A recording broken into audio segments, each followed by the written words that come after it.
জনজাতিদের ইতিহাস, জমির অধিকার, রাজনৈতিক অধিকার, অর্থনৈতিক উন্নয়ন, পরিচিতি, সাংস্কৃতিক ভাষা ইত্যাদি বিষয়গুলোতে শনিবার ঐতিহাসিক ত্রিপাক্ষিক চুক্তি সম্পন্ন করেছে ভারত সরকার, ত্রিপুরা সরকার এবং তিপ্রামথার মধ্যে। শনিবার এক সাংবাদিক সম্মেলনে রাজ্যের মুখ্যমন্ত্রী অধ্যাপক ডক্টর মানিক সাহা এই ঐতিহাসিক চুক্তির জন্য অভিনন্দন জানিয়েছেন দেশের প্রধানমন্ত্রী এবং কেন্দ্রীয় স্বরাষ্ট্রমন্ত্রীকে। মুখ্যমন্ত্রী ডক্টর মানিক সাহা বলেন, এই ঐতিহাসিক চুক্তির মাধ্যমে এক ত্রিপুরা শ্রেষ্ঠ ত্রিপুরা ও উন্নততর ত্রিপুরার পাশাপাশি বিবাদমুক্ত ত্রিপুরার দিকে আরও এক কদম অগ্রসর হয়েছে রাজ্য। এই ঐতিহাসিক চুক্তি সম্পাদনের লক্ষ্যে খুব শীঘ্রই কাজ শুরু হবে বলে আশ্বস্ত করেন মুখ্যমন্ত্রী। এবং বর্তমান সময়ে এই চুক্তির খুব ইম্পর্টেন্ট, এবং আমরা চাই যে ত্রিপুরাতে শান্তি বজায় থাকুক।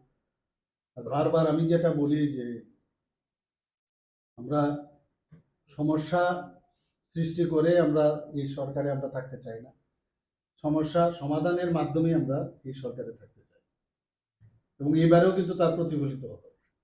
কেন্দ্রীয় সরকারও বারবার এই চেষ্টা করেছেন। নর্থ ইস্ট রিজিয়নে আমরা সবাই জানি কতগুলো চুক্তি সম্পাদিত হয়েছে, সবাই আমরা জানি।